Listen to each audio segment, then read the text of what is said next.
नमस्कार दोस्तों, आपका हिमालय एकेडमी के यूट्यूब चैनल में आज स्वागत है। और आज हम चालू करेंगे भारत का प्रायद्वीपीय पठार। तो आज हमारा टॉपिक है भारत का प्रायद्वीपीय पठार, और इसमें हम प्रमुख पठार और प्रमुख पर्वत श्रेणियां हैं उनकी बात करेंगे, प्रमुख चोटियां हैं उनकी बात करेंगे, दक्षिणी भारत की प्रमुख चोटी है उसकी बात करेंगे, पूर्वी घाट है उसकी बात करेंगे, पश्चिमी घाट है उसकी बात करेंगे। तो स्टार्ट करते हैं हम भारत का प्रायद्वीपीय पठार। तो सबसे पहले हम देखते हैं कि जो हमारा प्रायद्वीपीय पठार है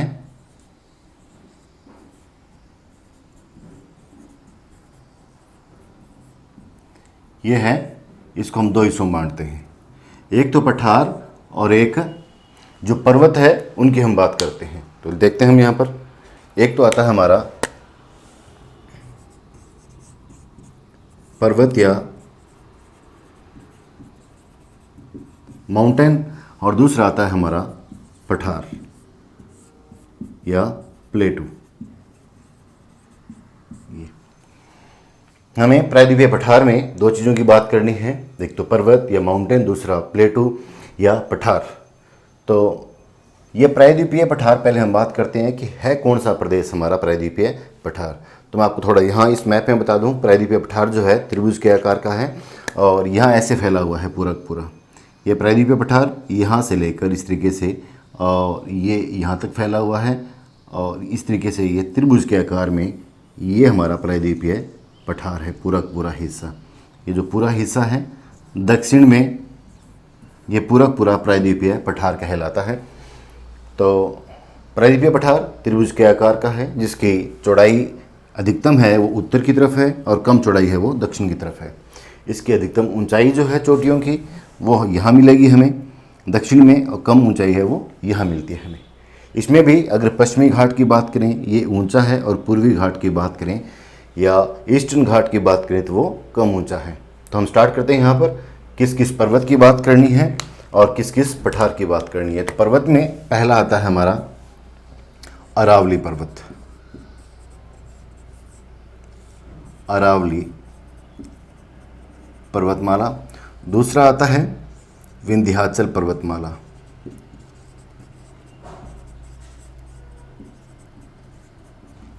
तीसरा आता है हमारा सतपुड़ा पर्वतमाला। उसके बाद में आता है पश्चिमी घाट और उसकी चोटियाँ, पश्चिमी घाट। उसके बाद में आता है हमारा पूर्वी घाट। ये पश्चिमी घाट इसकी प्रमुख चोटियां हैं उनकी हम बात करेंगे, और जो पूर्वी घाट है उसकी सबसे ऊंची चोटी कौन सी है उसकी बात करेंगे, और पश्चिमी घाट जो पहाड़ियां हैं वो कौन कौन सी है उनकी हम बात करेंगे। तो आगे हम बात करते हैं, दूसरा है हमारा नीलगिरी की पहाड़ी।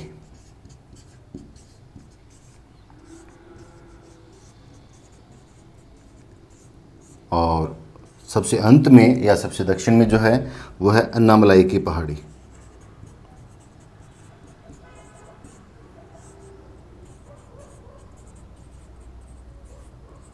अगर हम पूर्वी हिस्से की बात करें तो मेघालय में तीन पर्वत चोटियां हैं उनकी हमें बात करनी है। तो वो आ जाएगी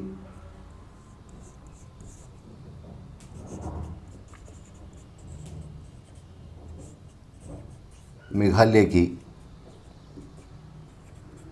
पहाड़ियाँ, और एक आता है बिहार में राजमहल की पहाड़ियाँ। तो दोस्तों ये माउंटेन में हमें लगभग इन पहाड़ियों की बात करनी है, पर्वतों की बात करनी है।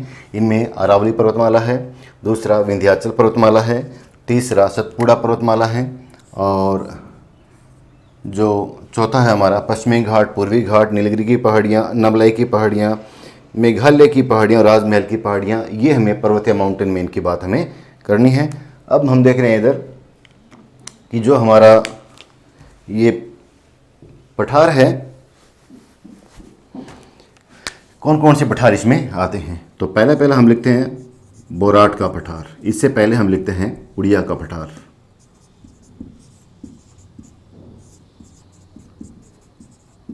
उड़िया का पठार। दूसरा आता है बोराट का पठार, तीसरा आता है आपका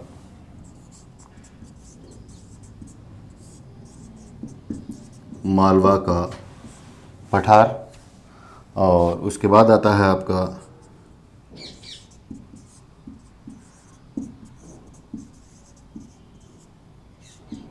बुंदेलखंड का पठार, उसके बाद में आता है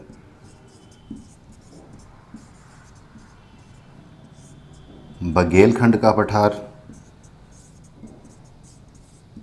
उसके बाद आता है बैतूल का पठार, और झारखंड में आता है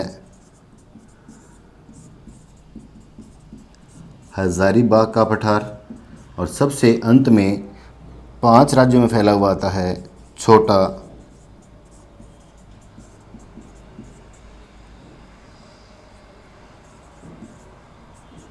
नागपुर का पठार। इसके बाद दक्षिण की अगर बात करें तो नाम आता है दक्कन का पठार, और उसके बाद में नाम आता है हमारा दंडकारण्य का पठार। तो दोस्तों लगभग सभी पठार हैं हमारे, उनकी हमने बात कर ली। भारत के अंदर प्रमुख पर्वत और भारत में प्रमुख पठार, उड़िया का पठार राजस्थान में है, बोराट का पठार राजस्थान में है, मालवा का पठार एमपी के अंदर है, बुंदेलखंड का पठार एमपी और यूपी के अंदर है, और बघेलखंड का पठार जो है वो अकेले एमपी के अंदर है, बैतूल का पठार एमपी के अंदर है। उसके बाद में जो आपका आता है हजारीबाग का पठार वो झारखंड में है। उसके बाद में जो आता है छोटा नागपुर का पठार वो 5 राज्यों के अंदर आता है। इसमें पश्चिम बंगाल भी आता है, बिहार भी आता है, और आपका झारखंड भी आता है, उड़ीसा भी आता है, और छत्तीसगढ़ भी आता है। इन राज्यों में फैला हुआ ये आपका छोटा नागपुर का पठार। अगर दक्कन के पठार की बात करें तो लगभग 6 राज्यों में फैला हुआ है। इन 6 राज्यों के अंदर आता है हमारा, एक तो महाराष्ट्र आता है, एक छत्तीसगढ़ आता है, एक आपका इसके अंदर आंध्र प्रदेश आता है, और आपका कर्नाटक आता है, और इसके अलावा एक छत्तीसगढ़ आता है, और उड़ीसा आता है। कुल मिला के आंध्र प्रदेश भी हो गया। कुल मिला के 6 राज्यों में भी फैला हुआ है। दंडकारण्य का जो पठार है ये 3 राज्यों में फैला हुआ है। 3 राज्य कौन कौन से हम वहाँ बात करेंगे इसकी। इसमें एक छत्तीसगढ़, उड़ीसा और एक आंध्र प्रदेश आता है। इस प्रकार ये हमारे प्रमुख पठार हैं। तो सबसे पहले हम बात कर लेते हैं प्रायद्वीपीय पठार, ये किस किस से घिरा हुआ है। और पहले हम बात करेंगे पठार की, उसके बाद में बात करेंगे हम पर्वतों की। ये हम क्यों करेंगे ऐसे, क्योंकि जो पठार है इन्हीं की ऊपर ये प्रमुख पर्वत या चोटियां हैं। ये पूरे पठार यहाँ फैले हुए हैं, इनके ऊपर प्रमुख चोटियां हैं। तो पहले हम पठार की बात कर लेंगे, बाद में समझना आसान हो जाएगा कि ये इस पठार पर या इस पठार के कारण इस चोटी का निर्माण हुआ है। तो स्टार्ट करते हैं हम पहले। ये जो प्रायद्वीपीय पठार हैं ये गुजरात, एमपी, छत्तीसगढ़ और ये आपका झारखंड और पश्चिम बंगाल के इस सिरे से लेकर लास्ट में नीलगिरी की पहाड़ियाँ या अन्नामलाई की पहाड़ियाँ वहाँ तक ये फैला हुआ है। ये जो आपका प्रायद्वीपीय पठार है ऊपर यहाँ पर अरावली पर्वतमाला से घिरा हुआ है। ये अरावली है पर्वतमाला। अगर हम बिहार की बात करें यहाँ पर ये है राजमहल की पहाड़ियाँ,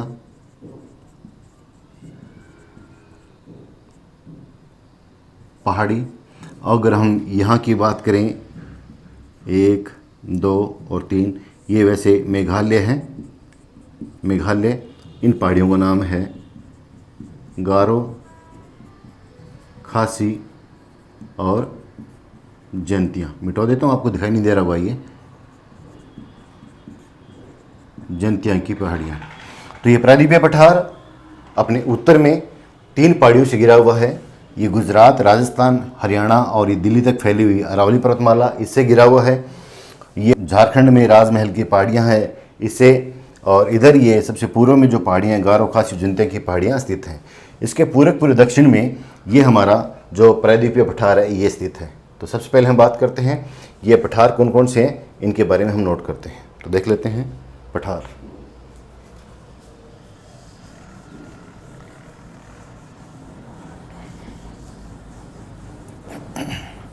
राजस्थान में हमने 2 पठारों की बात की है। एक तो आता है आपका उड़िया का पठार। तो नोट करते हैं, पहला है उड़िया का पठार। उड़िया का पठार ये यहाँ पर है, उड़िया का पठार ये पड़ता है सिरोही जिले में। दूसरा आता है बीच में, यहाँ पर एक पठार है, इसे कहा जाता है बोराट का पठार। डिटेल से बात करेंगे हम इनकी, एक बार पहले नोट कर लेते हैं। ये हो गया। उसके बाद में आता है मालवा का पठार। मालवा का जो पठार है वो राजस्थान और एमपी के इस सीमा रेखा पर स्थित है। ये है मालवा का पठार। उसके बाद में आता है बुंदेलखंड का पठार। ये इस तरीके से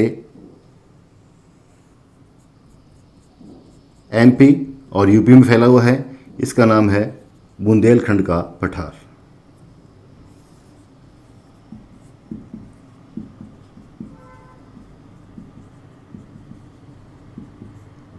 बुंदेलखंड का पठार। उसके बाद में आता है बघेलखंड का पठार। ये अकेला एमपी के अंदर है और ये बुंदेलखंड के पूर्व में है। ये रहा बघेलखंड का पठार।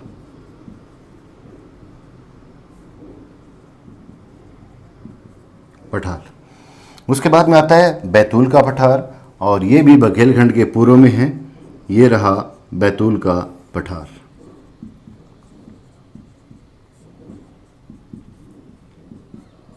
बैतूल का पठार। उसके बाद में आता है आपका हजारीबाग का पठार। ये रहा आपका झारखंड में हजारीबाग का पठार।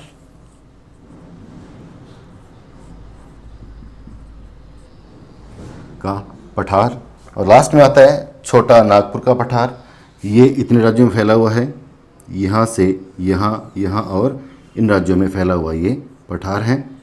तो आप देख रहे होंगे ये छत्तीसगढ़ है, ये उड़ीसा है, ये पश्चिमी बंगाल है, ये बिहार है और ये झारखंड है। यहाँ फैला हुआ ये जो पठार है इसका नाम है छोटा नागपुर का पठार। और इससे भी पूर्व में जो पठार है मेघालय के अंदर है। अभी मैंने आपको पहाड़ियाँ बताई थी, गारो, खासी और जयंतियाँ। उन पहाड़ियों के जस्ट नीचे जो पठार है वो है शिलोंग का पठार। हम नोट कर लेते हैं यहाँ पर। ये इस तरीके से मेघालय के अंदर जो पठार है इसका नाम है शिलोंग का पठार।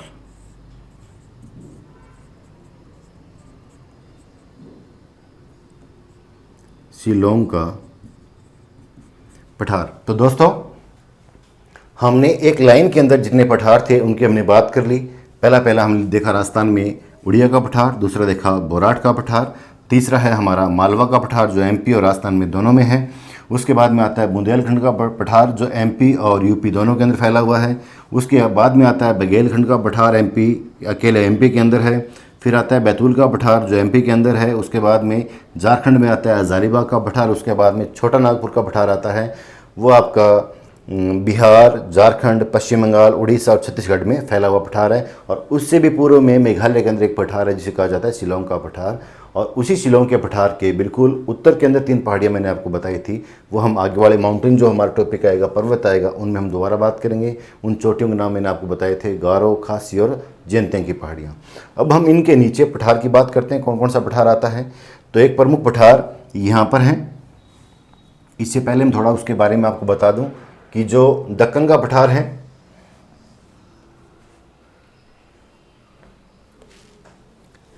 यहां देखते हैं हम दक्कन का पठार।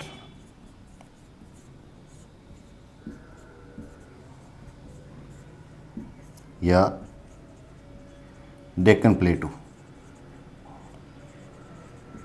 ये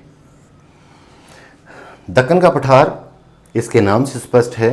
ये एक तरीके से अपभ्रंश शब्द है इंग्लिश का। दक्कन का मतलब दक्षिण, जो दक्षिण में पठार है, लिख देता हूँ मैं यहाँ पर, इसका मतलब है दक्षिण। दक्षिण का पठार है और ये दक्कन का पठार जो है लगभग 6 राज्यों में फैला हुआ है। 6 राज्यों में फैला हुआ पठार है। और इसमें 3 पठार आते हैं। कौन कौन से आते हैं? पहला पठार आता है महाराष्ट्र का पठार।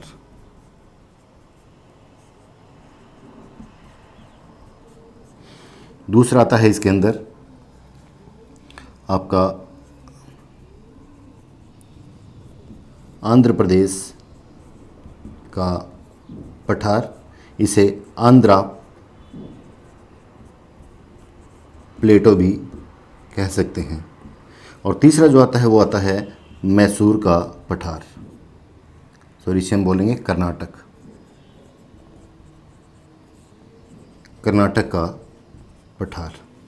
इस तरीके से जो दक्कन का पठार है उसको हमने देख लिया कि दक्कन का पठार 6 राज्यों में फैला हुआ है। एक पूरे सबसे बड़े पठार को दक्कन का पठार कहते हैं और ये लगभग 3 भागों में बंटा हुआ है। पहला महाराष्ट्र में जो पठार है वो हिस्सा है इसका। दूसरा जो हिस्सा आता है वो कहलाता है आंध्र प्रदेश या आंध्रा प्लेटो कहा जाता है, वो पठार है। और तीसरा है कर्नाटक का पठार जिसे मैसूर का पठार भी कहते हैं। इसमें एक छोटी सी बात और भी है, जो आंध्रा प्लेटो या आंध्र प्रदेश का पठार है ये भी 2 हिस्सों में बंटा हुआ है। ये कौन कौन से हिस्से में बंटा हुआ है देखते हैं हम यहाँ पर। एक तो इसका कहलाता है तेलंगाना का पठार,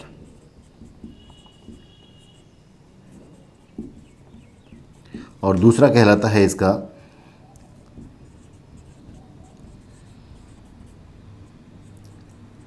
रॉयल सीमा का पठार। इस तरीके से आपको दिखाई नहीं दे रहा होगा, मैं ऊपर लिख देता हूँ। ये तेलंगाना का पठार और ये रॉयल सीमा का पठार है,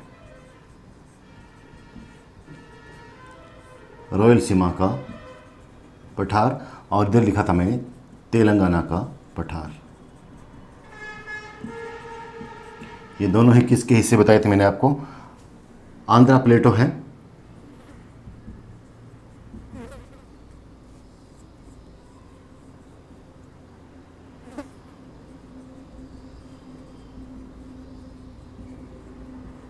इसके हिस्से बताए थे।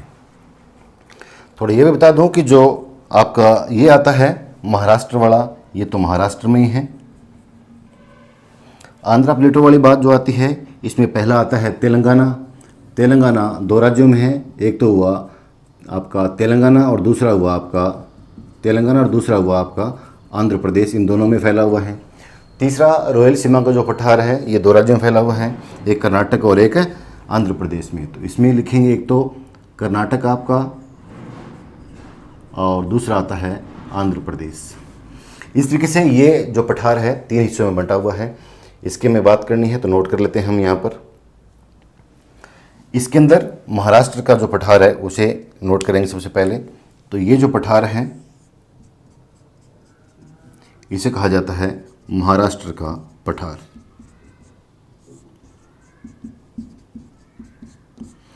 दूसरा मैंने आपको बता दिया आंध्र प्रदेश का जो है वो 2 हिस्सों में बंटा हुआ है, तेलंगाना का पठार और रॉयल सीमा का पठार। तेलंगाना का रॉयल सीमा का पठार तेलंगाना का 2 राज्यों में है, तेलंगाना और आंध्र प्रदेश। तो हम यहाँ बना देते हैं तेलंगाना और आंध्र प्रदेश। ये हुआ तेलंगाना का पठार।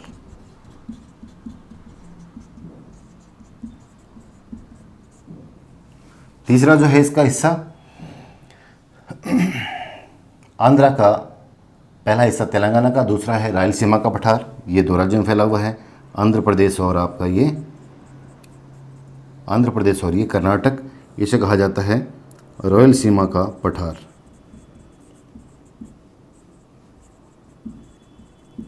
और इसका तीसरा हिस्सा है कर्नाटक का पठार। तो ये यहाँ पर कर्नाटक का पठार। तो दोस्तों हमने दक्कन के पठार की बात की। दक्कन के पठार के 3 हिस्से हैं, पहला हुआ महाराष्ट्र का, दूसरा हुआ ये हिस्सा और तीसरा हुआ ये हिस्सा। 3 रूप में फैला हुआ है, महाराष्ट्र का पठार, आंध्र का पठार और तीसरा है कर्नाटक का पठार। आंध्र का पठार 2 हिस्सों में बंटा हुआ है, एक कहलाता है तेलंगाना का पठार, दूसरा कहलाता है रॉयल सीमा का पठार। तेलंगाना का पठार आपका तेलंगाना और आंध्र प्रदेश में है, रॉयल सीमा का पठार कर्नाटक और आंध्र प्रदेश में है। कर्नाटक का पठार या इसका दूसरा नाम है मैसूर का पठार। मैसूर का पठार ये अकेले कर्नाटक के अंदर है, महाराष्ट्र का अकेले महाराष्ट्र के अंदर है। इसके अलावा एक पठार और भी है जिसे कहा जाता है दंडकारण्य का पठार, वो भी हम नोट करते हैं। इसे मिटा दें एक बार ताकि बाकी मैट्रास लिख सकें हम यहाँ पर।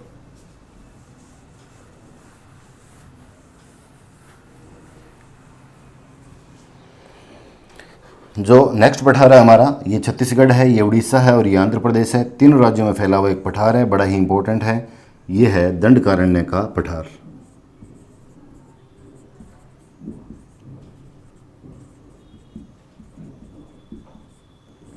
दंडकारण्य का पठार ये 3 राज्यों में फैला हुआ है। एक तो बता दिया आपको छत्तीसगढ़ है, दूसरा आता है आपका उड़ीसा और तीसरा आता है आपका आंध्र प्रदेश। ये 3 राज्यों में फैला हुआ पठार है दंडकारण्य का पठार। और ये पूरे के पूरे तीनों जो हिस्से हैं, ये तीनों हिस्से 1, 2 और ये 3 हिस्से, ये कहलाता है दक्कन का पठार। ये रहा। तो जितने भी पठार थे हमने उनकी बात कर ली। थोड़ी थोड़ी विशेषताएं मैं आपको इनके बारे में बता देता हूँ, सभी की क्या क्या विशेषताएं हैं। दोस्तों, उड़िया का पठार, ये उड़िया का पठार है, ये राजस्थान में है, सिरोही ज़िले में है। और ये जो है अरावली का सबसे ऊंचा पठार है। अरावली का, यहाँ हम लिख देते हैं, राजस्थान का सबसे ऊंचा पठार है। सबसे ऊंचा, और ऊंचाई आती है 1360 मीटर इसकी ऊंचाई है। उड़िया का पठार आपका राजस्थान में। दूसरा आता है बोराट का पठार। बोराट का पठार ये जो है ये राजस्थान के बीच में है। ये एक तो आता है राजसमंद जिला आता है और एक आता है उदयपुर जिला। उन दोनों के बीच में फैला हुआ जो पठार है वो है बोराट का पठार। बोराट के पठार की अगर मिट्टी की बात करें तो ये अरावली के बीच में है। तो अरावली की मिट्टी है वो इसकी मिट्टी लगभग रही, तो मिट्टी आती है इसकी लाल भूरी कंकरीली मिट्टी बोराट के पठार की आती है। बोराट का पठार राजसमंद जिला है उदयपुर के अंदर, राजस्थान के अंदर राजसमंद जिला और उसके नीचे है उदयपुर जिला, दोनों के बीच में फैला हुआ पठार, उसका नाम है बोराट का पठार। उसके बाद में आता है मालवा का पठार। मालवा का पठार जो है एमपी के अंदर है। और मालवा का पठार जो है इसमें जो मिट्टी है वो बेसाल्ट मिट्टी मिलती है या काली मिट्टी मिलती है, बेसाल्ट चट्टानें मिलती हैं। और इस मिट्टी का जो चंबल नदी उसके द्वारा सर्वाधिक अपरदन होता है, ये इसकी प्रमुख विशेषता है। तो एक विशेषता मैं यहाँ इन पठार जो है इनको मिटाकर यहाँ इनकी विशेषताएं नोट करता हूँ। अब देखते हैं, मैंने पहला बताया आपको उड़िया का पठार। उड़िया ऊंचाई 1360 मीटर और है कहाँ पर, ये सिरोही में है, पहला। दूसरा बताया मैंने आपको बोराट का पठार, इसकी विशेषता बोराट। ये बोराट जो है एक तो राजसमंद जिला आता है राजस्थान में, दूसरा आता है उदयपुर जिला, उन दोनों के बीच में स्थित है। और इसकी जो ऊंची चोटी है, ऊंची चोटी, उसका नाम है जरगा, ये आता है। उसके बाद में हम बात करते हैं मालवा। मालवा का जो पठार आता है आपका, ये अकेले राजस्थान व एमपी में स्थित है, 2 जिलों में, 2 राज्यों में फैला हुआ है। और यहाँ जो चट्टान है उसका नाम है बेसाल्ट चट्टान, इसे इसका निर्माण हुआ है। अगर मिट्टी की बात करें यहाँ की, तो मिट्टी का निर्माण है काली दोमट मिट्टी, दोमट मिट्टी। और इसका चंबल के द्वारा या चंबल नदी के द्वारा मिट्टी का अपरदन होता है। तो ये मालवा का पठार है। मालवा का पठार राजस्थान और एमपी 2 राज्यों में फैला हुआ है। और ये जो है इसमें काली दोमट मिट्टी का जमाव ज़्यादा है, जो काफ़ी उपजाऊ होती है। और यहाँ चंबल नदी बहती है। चंबल नदी जो है यहाँ से मिट्टी का कटाव करती है, मिट्टी का अपरदन या इरेजन कहते हैं, वो सर्वाधिक चंबल नदी के द्वारा होता है। आगे चलते हैं, ये आता है बुंदेलखंड। कोई खास विशेषता नहीं है, 2 राज्यों में फैला हुआ है, एक तो आता है एमपी और एक आता है यूपी। अगर हम बघेलखंड की बात करें जो बुंदेलखंड के जस्ट पूर्व में है, तो ये अकेला एमपी के अंदर आता है, एमपी के अंदर पठार आता है। और इसके जस्ट पूर्व में बात करें बैतूल का पठार, ये भी अकेले एमपी के अंदर आता है। अगर हम हजारीबाग की बात करें तो ये आता है झारखंड के अंदर। और अगर इसकी बात करें जो छोटा नागपुर है, ये लगभग 5 राज्यों में फैला हुआ है, जो 5 राज्य आपके सामने हैं। एक तो आता है बिहार, एक आता है झारखंड, एक आता है छत्तीसगढ़, एक आता है उड़ीसा और एक आता है पश्चिम बंगाल। ये छोटा नागपुर का पठार है। अगर हम शिलांग के पठार की बात करें तो ये आता है मेघालय के अंदर, मेघालय के अंदर ये पठार स्थित है। उसके बाद में हमने दक्कन के पठार की बात की, ये रहा दक्कन का पठार। दक्कन का पठार 3 हिस्सों में बटा हुआ है। एक दूसरा बताया था मैंने आपको ये 2, और तीसरा बताया था मैंने आपको ये कर्नाटक का पठार। हम बात करते हैं महाराष्ट्र के पठार की, क्या विशेषता है इसकी।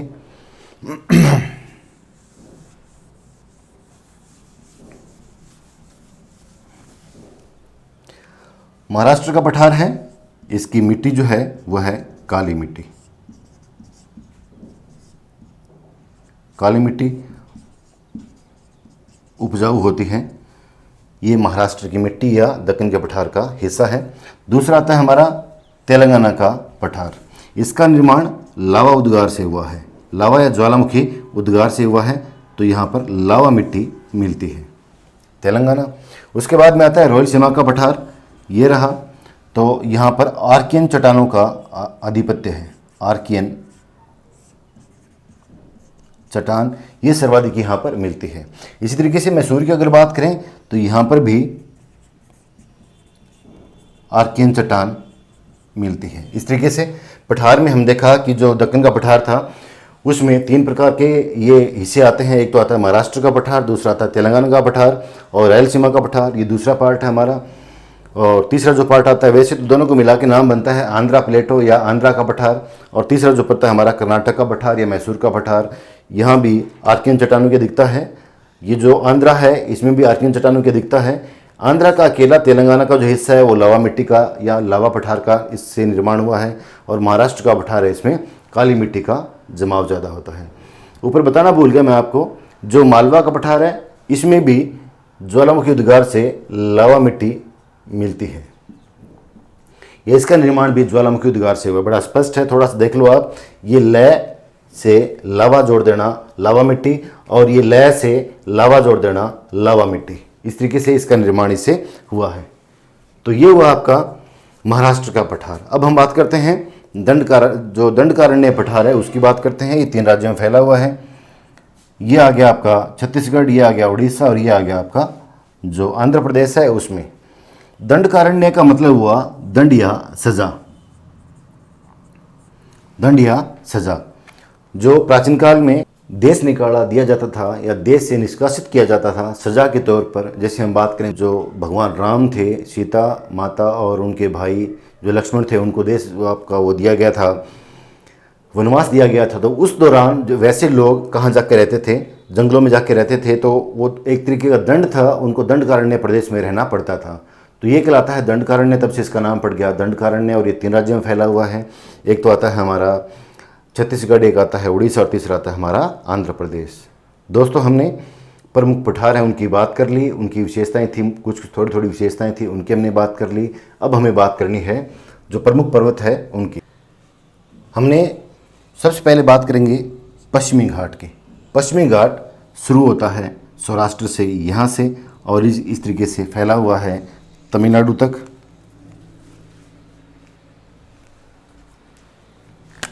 पश्चिमी घाट यहाँ से फैला है इस तरीके से, और ये जाता है तमिलनाडु तक। यहाँ ये कहलाता है पश्चिमी घाट।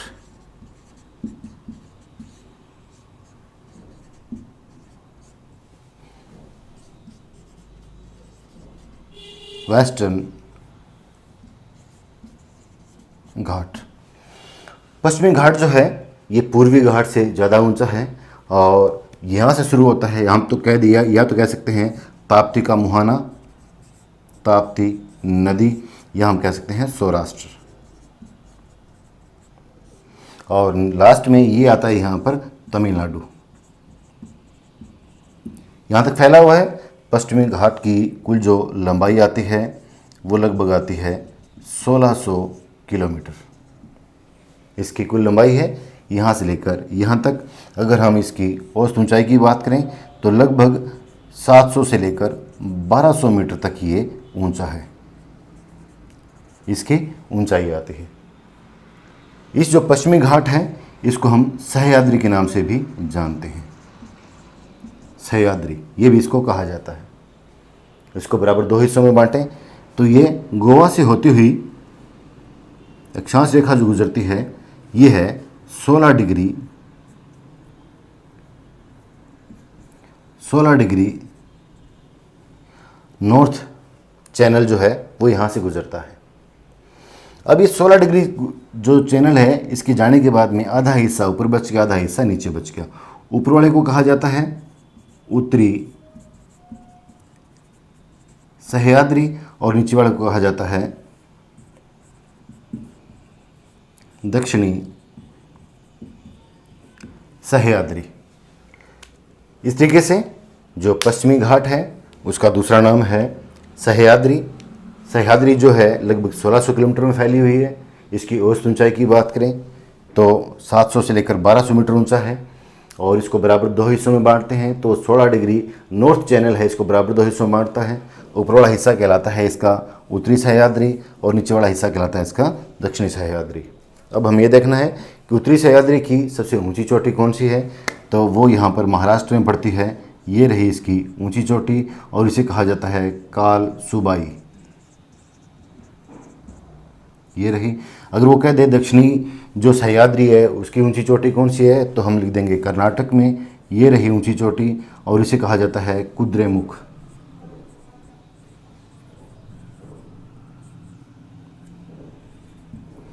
कुद्रेमुख। हमने पश्चिमी घाट की बात की, सह्याद्री की बात की, दो हिस्सों में बांट दिया, उत्तरी सह्याद्री, दक्षिणी सह्याद्री। उत्तरी सह्याद्री की ऊंची चोटी का नाम है काल सुबाई और दक्षिणी सह्याद्री की चोटी का नाम है कुद्रेमुख। अगर हम इनकी लंबाई भी नोट करें तो जो काल सुबाई है इसकी लंबाई है 1646 मीटर, ये ऊंची है। और इसकी अगर बात करें तो इसकी ऊंचाई है 1895 मीटर, ये ऊंची चोटी है।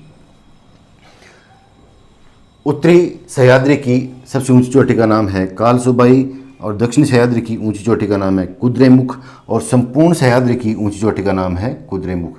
दोनों में ऊंची चोटी कौन सी है? कुद्रेमुख वाली है। अगर इस हिस्से के ऊपर वाली ऊंची चोटी की बात करें तो काल सुबाई है। इस हिस्से के नीचे वाले हिस्से की बात करें तो ऊंची चोटी का नाम है कुद्रेमुख, जो कर्नाटक के अंदर है। तो लिख देते हैं कुद्रेमुख कर्नाटक में है और काल सुबाई महाराष्ट्र में है। अब ये सह्याद्री की बात करें, उत्तरी सह्याद्री जो है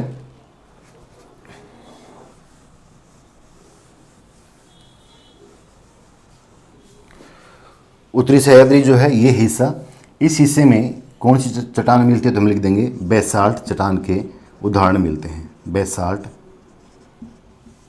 चट्टान के उदाहरण मिलते हैं। अगर हम नीचे वाली सह्याद्री की बात करें तो यहाँ पर हमें मिलते हैं एक तो ग्रेनाइट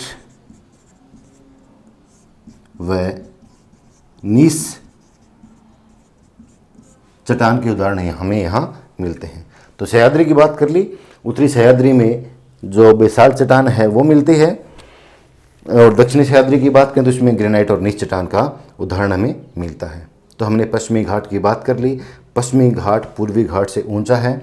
ऊंचाई के कारण यहाँ जो नदियाँ बहती हैं उनकी तीव्रता ज़्यादा रहती है। तो नोट कर लेते हैं थोड़ा सा एक बार। वैसे तो नदियों में करेंगे हम इसको, नदियों की तीव्रता अधिक रहती है, तीव्रता अधिक। यही कारण है कि जब नदियाँ, यहाँ जो सागर है अरब सागर, इस तरीके से ये नदियाँ इस अरब सागर में पड़ती हैं तो यहाँ पर एस्चुरी का निर्माण करती हैं। एस्चुरी का निर्माण करती है। एस्चुरी का मतलब है वो मिट्टी को काट कर समुद्र के अंदर ले जाती है और वहाँ पर वी शेप की आकृति बन जाती है। कारण क्या है? क्योंकि नदियों की तीव्रता ज़्यादा है। नदियों की तीव्रता ज़्यादा क्यों है? क्योंकि ये जो पश्चिमी घाट है उसकी ऊंचाई ज़्यादा है। इसमें भी अगर बात करें तो ऊंचाई यहाँ कम है, इधर आएंगे ऊंचाई बढ़ती जाएगी। ये आपको स्पष्ट एग्जाम्पल मिल रहा है इसका कुद्रेमुख का। तो यहाँ ऊंचाई ज़्यादा और यहाँ ऊंचाई कम है गुजरात की तरफ। यही कारण है कि जो मानसून आता है, जून के अंदर प्रवेश करता है, वो मानसून पश्चिमी घाट पर सर्वाधिक वर्षा करता है। इसीलिए वो ये पूरा प्रदेश संपन्न प्रदेश है। तो यहाँ से आने वाला मानसून जो है दक्षिणी पश्चिमी मानसून, वो केरल, आपका कर्नाटक, गोवा, महाराष्ट्र और गुजरात में सर्वाधिक वर्षा का कारण जो दक्षिणी पश्चिमी मानसून है उसको रोकने का कारण कौन सा है? ये सह्याद्री जो है ये इसको रोकती है और सर्वाधिक वर्षा करती है। तो ये वो हमारा पश्चिमी घाट। अब हम बात करते हैं पूर्वी घाट की। पूर्वी घाट में कौन कौन सी चोटियाँ आती हैं हमारी?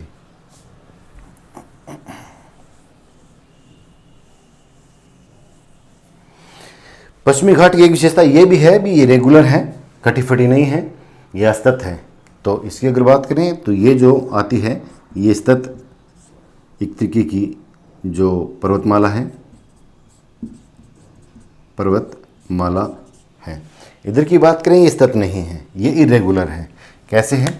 ये उड़ीसा से शुरू होती है ऐसे, ये ऐसे फैली हुई है या ये टुकड़ों में फैली हुई है। वैसे तो कुल लंबाई इसकी लगभग 1800 किलोमीटर है, लेकिन टुकड़ों में होने के कारण ये इससे लंबी नहीं मानी जाती। ये लंबी पर्वतमाला मानी जाती है या पश्चिमी घाट लंबा माना जाता है। ये बिल्कुल सतत है क्योंकि नदियों का बहाव इधर कम है और इधर नदियाँ ज़्यादा जाती हैं। जैसे हम बात करें महानदी की, जैसे बात करें गोदावरी की, जैसे बात करें कृष्णा की, जैसे बात करें कावेरी की, पूरी पूरी जो नदियाँ हैं वो किधर जाती है, ये आपके जो पूर्व की तरफ है इधर जाती है या पूर्वी घाट की तरफ जाती है।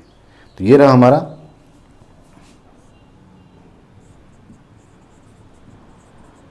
ईस्टर्न या ईस्टर्न घाट या पूर्वी घाट।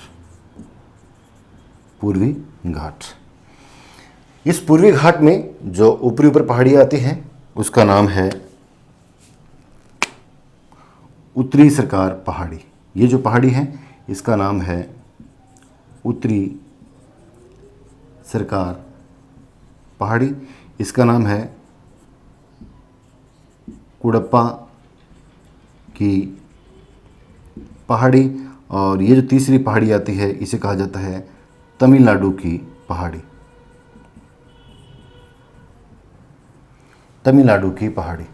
प्रमुख चोटियाँ कौन कौन सी हैं हम बात करते हैं इसके अंदर। ये जो प्रमुख चोटी है वो दो तो यहाँ पर हैं उड़ीसा के अंदर, ये रही पहली चोटी है, इसे कहा जाता है आपका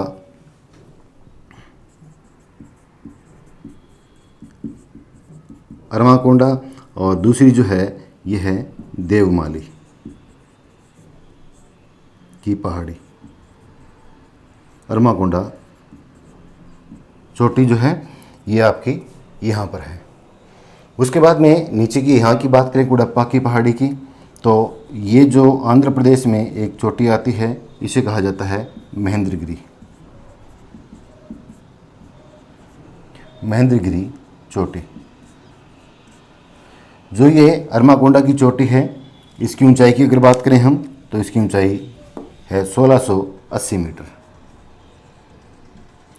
और इसकी चोटी की बात करें महेंद्रगिरी की, इसकी ऊंचाई है 1502 मीटर। तो स्पष्ट है कि पूर्वी जो घाट है अस्थित है, लिख देते हैं अस्थित है। और तीन पहाड़ियाँ हैं, पहली आती है उत्तरी सरकार पहाड़ी, दूसरी आती है कुडप्पा की पहाड़ी और तीसरी आती है तमिलनाडु की पहाड़ी। अस्थित होने का कारण है इसके बीच में महानदी कृष्णा और कावेरी जो नदियाँ हैं वो इसको कई हिस्सों में बांटते हैं। जो आपकी उत्तरी सरकार की पहाड़ी है इसमें दो चोटियां हैं, अरमाकोंडा की पहाड़ी और दूसरी है देवमाली की पहाड़ी। इस पूर्वी घाट की सबसे ऊंची चोटी जो है अरमाकोंडा की चोटी वो है जिसकी ऊंचाई है 1680 मीटर। और दूसरी जो आती है महेंद्रगिरी की चोटी उसकी ऊंचाई है 1502 मीटर। पूर्वी घाट को पहले महेंद्रगिरी की पहाड़ी के नाम से भी जाना जाता था। तो ये हुआ हमारा पूर्वी घाट। इसके अलावा दो चोटी जो और है वो तमिलनाडु की पहाड़ी है, वहाँ आती है। उनमें एक आता है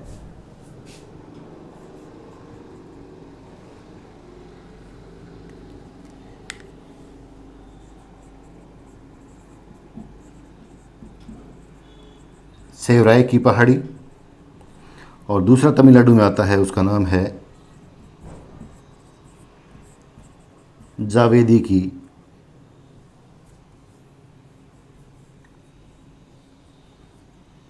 दोनों ही पहाड़ियां हैं पहाड़ी। तमिलनाडु की पहाड़ी के अंदर तमिलनाडु में एक सेवराय की पहाड़ी आती है, दूसरा जावेदी की पहाड़ी आती है। तो दोस्तों हमने पूर्वी घाट की भी बात कर ली। पूर्वी घाट महानदी के मुहाने से शुरू होता है और यहाँ तक तमिलनाडु तक फैला हुआ है। इसमें तीन प्रमुख पहाड़ियाँ हैं, पहली है उत्तरी सरकार पहाड़ी, दूसरी है कुडप्पा की पहाड़ी और तीसरी है तमिलनाडु की पहाड़ी। उत्तरी सरकार पहाड़ी में दो चोटियाँ मैंने आपको बताई है, एक तो है अरमाकोंडा की चोटी, ऊंचाई है 1680 मीटर, दूसरी है देवमाली की पहाड़ी। उसके बाद में जो आंध्र प्रदेश में बात करते हैं हम तो यहाँ जो है कुडप्पा की पहाड़ी और इसकी जो चोटी उसका नाम है महेंद्रगिरी चोटी या पहाड़ी, उसकी जो ऊंचाई है वह है 1502 मीटर। और तीसरा हम बात करते हैं तमिलनाडु की। तमिलनाडु की दो जो पहाड़ी है उसकी दो चोटियाँ, एक सेवराय की पहाड़ी और दूसरा है जावेदी की पहाड़ी। तो हमने दोनों घाटों की बात कर ली। अब हमें बात करनी है ऊपर की तरफ कौन कौन सी पहाड़ियाँ आती।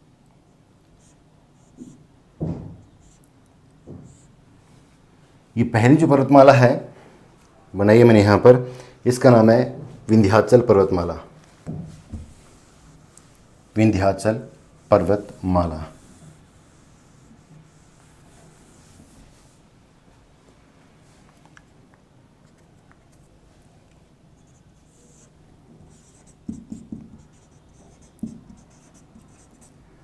विंध्याचल पर्वतमाला।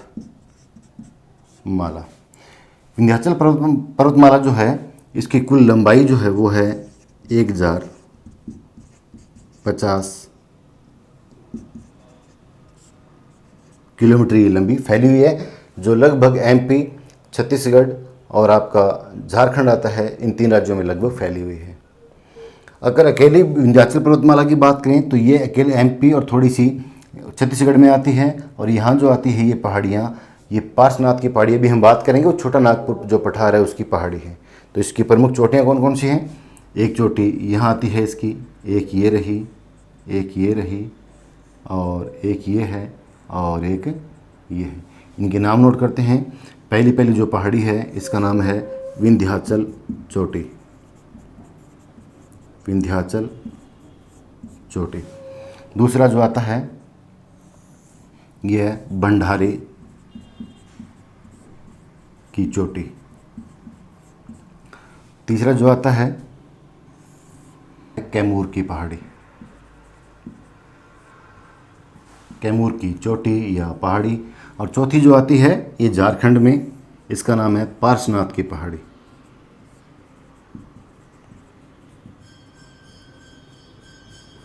ये जो है छोटा नागपुर पठार, उसकी ऊंची चोटी है। विंध्याचल का ये हिस्सा नहीं है, एक लाइन में थी, मैंने आपको ये करवा दिया पहाड़ी के बारे में। पार्श्वनाथ की पहाड़ी जो पड़ती है वो झारखंड में पड़ती है, छोटा नागपुर पठार है उसकी ऊंची चोटी है। विंध्याचल पर्वतमाला के 3 हिस्से मैंने आपको बताए हैं। एक तो आ गया आपका विंध्याचल चोटी, दूसरा आता है भंडारे की चोटी, और तीसरा आता है आपका कैमूर की चोटी। याद कैसे करें? देखो, अब याद करने का तरीका ऐसे है, ये रहा पारस, और ये है के, और ये है भंडार, और कहाँ मिलते हैं? विंध्याचल में। तो लाइन बड़ी स्पष्ट है, पारस के भंडार विंध्याचल में। इस बहाने से सारी सारी लाइनें याद हो जाती हैं। तो लिख देता हूँ ऊपर, पारस के भंडार। ये पूर्व से पश्चिम की ओर नोट करना है हमें, पारस के भंडार विंध्याचल में। तो ये जो आते हैं ये तो आते हैं एमपी में, और किसका हिस्सा है? विंध्याचल का, और ये आती है झारखंड में। ये छोटा नागपुर का पठार। तो इससे सारे नाम स्पष्ट होते हैं। सबसे पूर्व में पार्स, उसके बाद में कैमूर, उसके बाद में भंडारी, उसके बाद में विंध्याचल पर्वतमाला जो है ये स्थित है। विंध्याचल पर्वतमाला जो है ये भारत को 2 हिस्सों में बांटती है। एक तो आता है उत्तरी और दूसरा आता है दक्षिणी। बीच में स्थित होने के कारण ये लगभग भारत को 2 बराबर भागों में बांटती है। ऊपर वाला हिस्सा उत्तरी भारत और नीचे वाला हिस्सा दक्षिणी हिस्सा कहलाता है। और इसके अलावा सबसे पश्चिम में, सबसे पूर्व में जो पहाड़ी आती है वो आती है यहाँ पर। ये मैंने बताया था आपको शिलोंग का पठार, और शिलोंग के पठार के ऊपर 3 पहाड़ियाँ थी। वो पहाड़ियाँ ये हैं, गारो, खासी और जैंतिया की पहाड़ियाँ। इनके बारे में तीनों के नाम नोट कर रहा हूँ मैं। एक का नाम है गारो, दूसरा है खासी, और तीसरा है जैंतिया। ये तीनों ही पहाड़ियाँ हैं और तीनों ही कीपनुमा आकृति बनाती हैं, कीपाकार आकृति बनाती है, जो सर्वाधिक वर्षा का कारण बनते हैं। आपको बता दूं कि जो आपकी गारो, खासी और जैंतिया की पहाड़ियाँ मेघालय के अंदर, चेरापूंजी के अंदर, वो जो मानसून आता है बंगाल की खाड़ी का, उस मानसून को रोककर सर्वाधिक वर्षा करती है। पूरे विश्व की सर्वाधिक वर्षा इन्हीं पहाड़ियों के कारण मेघालय में होती है, और वर्षा होती है 1140 सेंटीमीटर वार्षिक वर्षा होती है। लगभग 1140 सेंटीमीटर वार्षिक वर्षा होती है, और ये विश्व की सर्वाधिक वर्षा है। विश्व की सर्वाधिक वर्षा का कारण जो होता है वो गारो, खासी और जैंतिया की पहाड़ियाँ और उनकी आकृति कौन सी? कीपाकार आकृति होने के कारण ये वर्षा सर्वाधिक होती है। तो हमने विंध्याचल पर्वतमाला और कैमूर की पहाड़ी जो आपके पार्श्वनाथ की पहाड़ी है, छोटा नागपुर का पठार झारखंड में, उसकी बात कर ली। और उसके बाद में जो आता है आपका शिलोंग का पठार मेघालय में, उसके ऊपर जो 3 पहाड़ियाँ हैं उनकी बात कर ली। अब हमें बात करनी है जो आता है आपका सतपुड़ा की पहाड़ी, उसकी। सतपुड़ा की पहाड़ी जस्ट इसके नीचे है, एमपी के अंदर है। ये रही आपकी सतपुड़ा की पहाड़ी।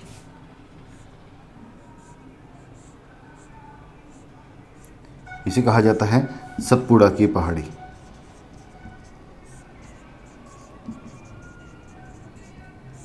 सतपुड़ा की पहाड़ी, इसकी चोटी कौन कौन सी है ऊंची, उनकी बात करते हैं। पहली जो चोटी है इसे कहा जाता है सतपुड़ा की चोटी।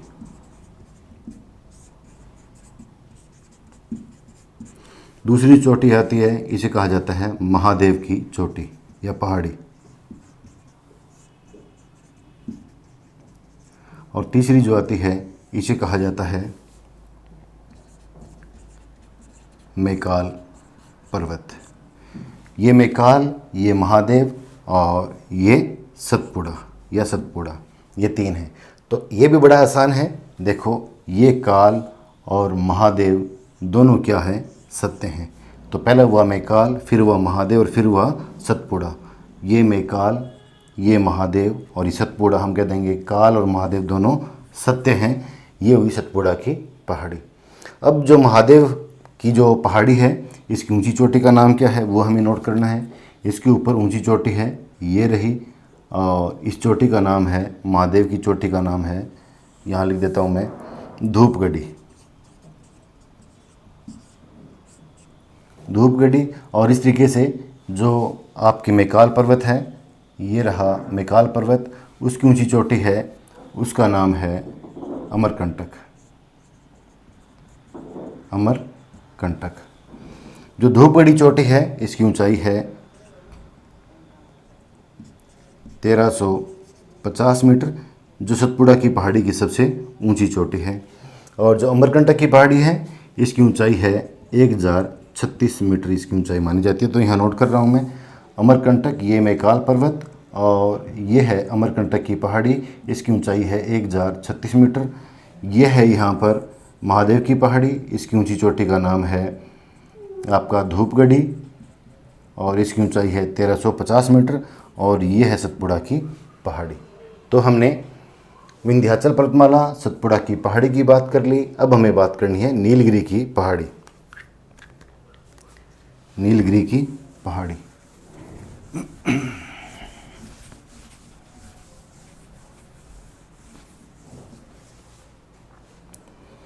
नीलगिरी की पहाड़ी इन 3 राज्यों में फैली हुई है। ये रही नीलगिरी की पहाड़ी।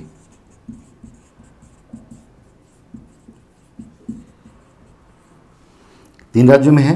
ये हुआ आपका कर्नाटक, ये हुआ तमिलनाडु और ये हुआ आपका केरल। इन 3 राज्यों में फैली हुई पहाड़ी नीलगिरी की पहाड़ी। इधर आकर इसके पास मिलती है ये पश्चिमी घाट, इधर आकर मिलती है पूर्वी घाट। इसलिए नीलगिरी की पहाड़ी को कहा जाता है कि पूर्वी और पश्चिमी घाट का संगम स्थल। पूर्वी व पश्चिमी घाट का संगम स्थल इसको कहा जाता है। पूर्वी जो ये नीलगिरी की पहाड़ी है, इसकी सबसे ऊंची चोटी का नाम है, ये रहा ऊंची चोटी, ये रही, और इसका नाम है डोडा बेटा। डोडा बेटा। और इसकी जो ऊंचाई है वो है 2637 मीटर, ये ऊंची चोटी है। आपको बता दूं कि इसके अंदर एक हिल स्टेशन भी है। यहाँ पर ये रहा हिल स्टेशन। हिल स्टेशन, और इसे कहा जाता है ऊटी या उटक मंडल। उटक मंडल भी इसको कहा जाता है। तो नीलगिरी की पहाड़ियाँ 3 राज्यों में फैली हुई है। कर्नाटक है, उसके बाद में केरल है और तमिलनाडु है। उसकी ऊंची चोटी का नाम है डोडा बेटा, ऊंचाई है 2637 मीटर, और इसके अंदर एक हिल स्टेशन भी है, उसे ऊटी कहा जाता है। बड़ा ही अच्छा उसका मनोहर दृश्य है। दूसरा नाम उसका उटक मंडल। काफ़ी फिल्मों की शूटिंग भी वहीं होती है। और ये दोनों है पूर्वी और पश्चिमी घाट है, उनका संगम स्थल कहलाता है, या नोट कहलाती है, गांठ कहलाती है। बिल्कुल जैसे एक तागे में बीच में गांठ लगाते हैं तो 2 रस्सियाँ आपस में बच जाती है, उस तरीके से बीच में ही गांठ, और ये दोनों रस्सियाँ पूर्वी और पश्चिमी घाट रस्सियों के रूप में दिखाई देती है। इसके दक्षिण में एक पहाड़ी और है यहाँ पर, ये रही पहाड़ी। ये पहाड़ी है, इसका नाम है अन्नामलाई की पहाड़ी। अन्नामलाई की पहाड़ी। अन्नामलाई की पहाड़ी 2 राज्यों में है, एक तो है केरल और एक है तमिलनाडु। अन्नामलाई की पहाड़ी की सबसे ऊंची चोटी ये रही, और इसका नाम है अन्नामुदी चोटी।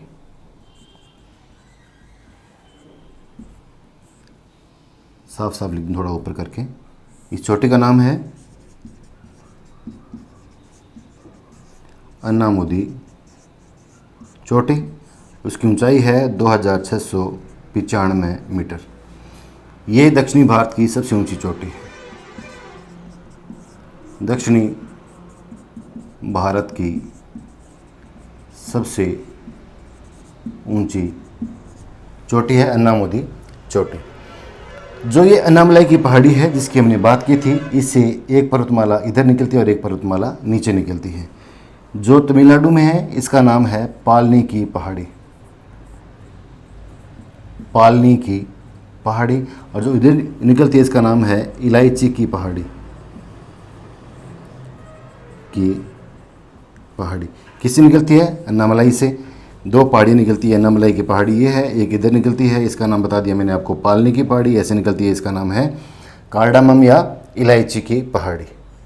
तो इस तरीके से हमने ये जो अन्नामलाई की पहाड़ी है इसकी बात कर ली, इसकी ऊंची चोटी की बात कर ली जिसका नाम है अन्नामुदी चोटी, जो पश्चिमी घाट की ऊंची चोटी मान सकते हैं हम, या ये कह सकते हैं कि ये दक्षिणी भारत की सबसे ऊंची चोटी है। अगर ये बात करनी हो नीलगिरी की पहाड़ियों की ऊंची चोटी कौन सी, तो हम कहते हैं डोडा बेटा, ऊंचाई 2637 मीटर है। और जो ऊटी हिल स्टेशन है वो कहाँ है, तो हम कहते हैं तमिलनाडु में है। और वो किसकी है? वो नीलगिरी की पहाड़ी का जो स्टेशन है या हिल स्टेशन है या स्वास्थ्यवर्धक स्थान है वो है। अन्नामलाई की पहाड़ी की बात करें तो केरल तमिलनाडु के अंदर स्थित है। इसे दो पहाड़ी निकलती है, एक तो पालनी की पहाड़ी और एक है इलायची की पहाड़ी। तो दोस्तों हमने प्रमुख पहाड़ियों की बात कर ली और जो आपके घाट हैं उनकी बात कर ली, प्रमुख पठार हैं उनकी बात कर ली। टॉपिक बड़ा था, पूरा करवाना ज़रूरी था, बीच में छोड़ नहीं सकते थे। अब ये टॉपिक पूरा हो चुका है और लगभग जितनी भी पहाड़ियाँ और जितने भी पठार या प्लेटू थे उनकी हमने बात कर ली। अगर आपको ये वीडियो अच्छा लगा हो तो इसे लाइक करें, शेयर करें, सब्सक्राइब करें। जय हिंद, जय भारत।